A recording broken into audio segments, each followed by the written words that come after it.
Llevamos 4 años sin devaluación.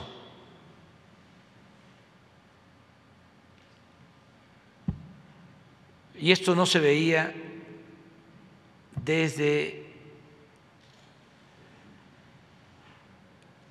el gobierno del presidente Díaz Ordaz, o sea, casi 50 años.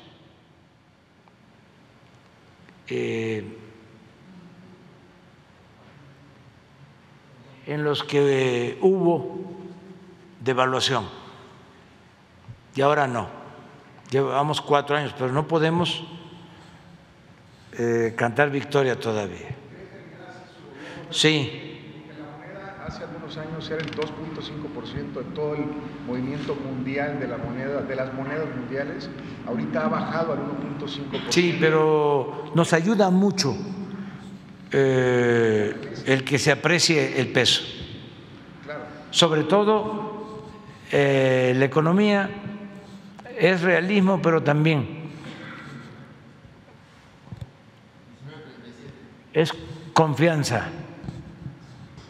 es percepción. El cierre de su ejercicio en su mandato, presidente, en 20 pesos, como está ahorita el tipo de cambio, alrededor de 20 pesos, o piensa que va a haber un ajuste como normalmente sucede en los últimos sexenios de los últimos años? No, yo no quiero eso. No. ¿Usted visualiza que pueda suceder?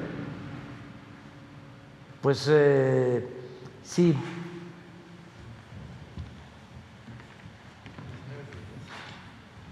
Esto es un fenómeno.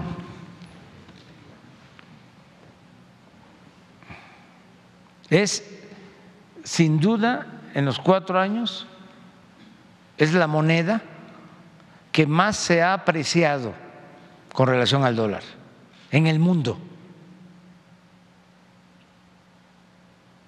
A ver si tienes los 4 años. Entonces, y lo comparamos con las otras, a ver si hay. A lo mejor Carlos Torres nos manda. Esto es único.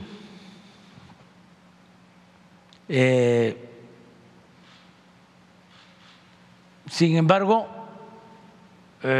puede haber un pequeño ajuste, un rebote, pero yo espero terminar el gobierno sin devaluación. ¿Estar en ese nivel?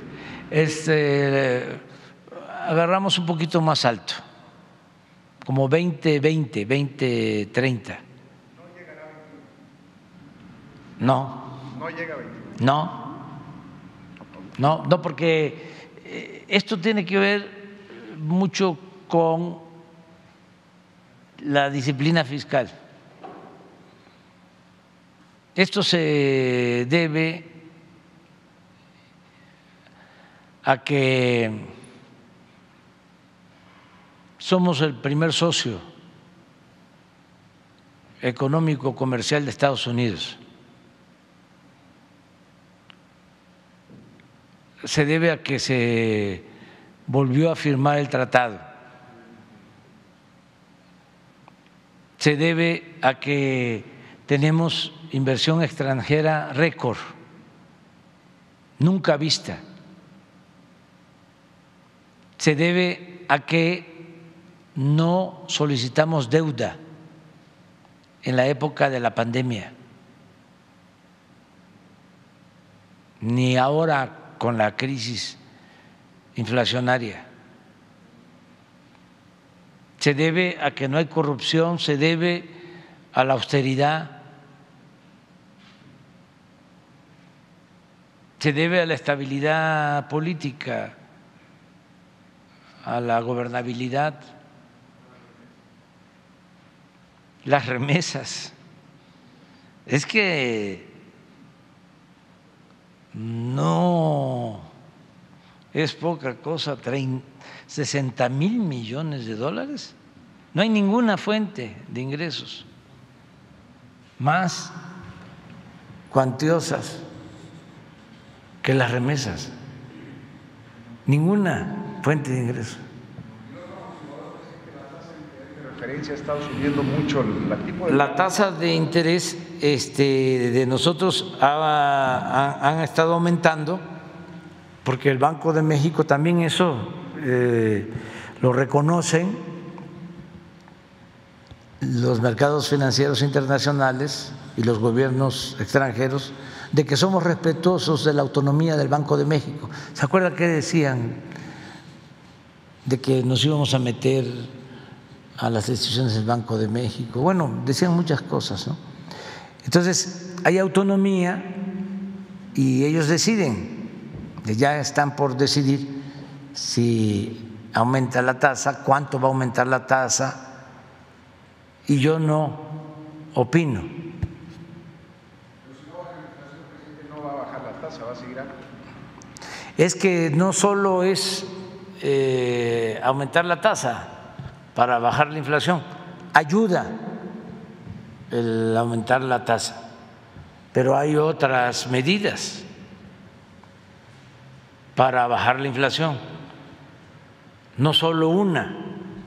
Yo cuestiono mucho el hecho de que en todos lados la fórmula es aumentar tasa para bajar inflación, pero eso tiene pues el inconveniente de que para la economía, se encarece el dinero de créditos, entonces no debe de pararse el crecimiento. Lo importante es crecer sin inflación. Ahí está el chiste. ¿Cómo crecer sin la inflación? Sí, esto es, sí, pero todavía si nos vamos atrás, bueno, con López Portillo es obvio que hubo devaluación. Empezó con Luis Echeverría, todavía hasta Díaz Ordaz, porque los dos periodos en que fue secretario de Hacienda Ortiz Mena, que fue con López Mateos y con Díaz Ordaz, hubo crecimiento, eso sí fue un fenómeno, crecimiento del 5, del 6% anual, sin endeudamiento y sin inflación. A mí me gustaría mucho eso, ese es ideal. Nada más que había que agregar la distribución del ingreso o de la riqueza. En eso sí, no nos van a ganar, porque aunque no tengamos crecimiento, la distribución de la riqueza del gobierno nuestro no tiene antecedentes. En el México, vamos a decir, moderno, la distribución del ingreso de nuestro gobierno es única. No se daba en muchas décadas. Eso es lo que me llena de satisfacción, porque antes había crecimiento, pero se acumulaba el dinero en pocas manos o no se distribuía con justicia. Y el modelo nuestro es crecimiento con bienestar. Lo decía un maestro, don Jesús Silva Gerso, gran maestro, decía: progreso sin justicia es retroceso. O sea, no es nada más crecer, sino distribuir, que haya bienestar. Por eso la diferencia en el concepto o en los conceptos de crecimiento y desarrollo. Cuando empezó la política neoliberal, dejaron de hablar de desarrollo y todo fue crecimiento. Y el crecimiento es un parámetro que no tiene que ver necesariamente con el bienestar, porque una cosa es crecer, pero acumulando la riqueza en pocas manos. El desarrollo es crecer con una mejor distribución del ingreso, es crecer con educación, con salud, con buenos salarios. Entonces, hay dos épocas en la historia de la política económica de México: lo que es el desarrollo estabilizador, que viene de antes de López Mateos, inicia en los años 40, y las tasas de crecimiento son muy buenas y no hay tanta inflación ni endeudamiento. Ahora, el milagro, así se le llamó, mexicano, se dio básicamente en los 12 años en que Ortiz Mena fue secretario de Hacienda, en los gobiernos de López Mateos y Díaz Ordaz. Luego viene el periodo conocido como de desarrollo compartido, que es Echeverría y López Portillo. Ahí la tasa de crecimiento también es más o menos buena,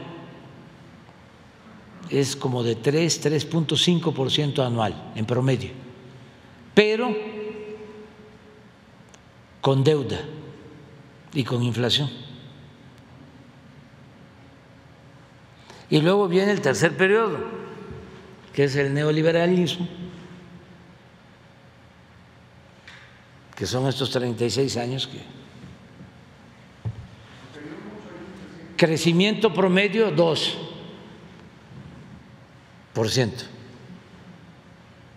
en los 36 años y deuda disparada, inflación disparada, corrupción como nunca en la historia. Estamos iniciando una nueva etapa y sin la pandemia podríamos estar diciendo ahora,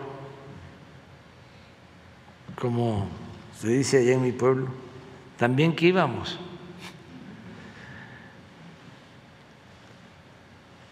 Es que la pandemia fue muy dolorosa.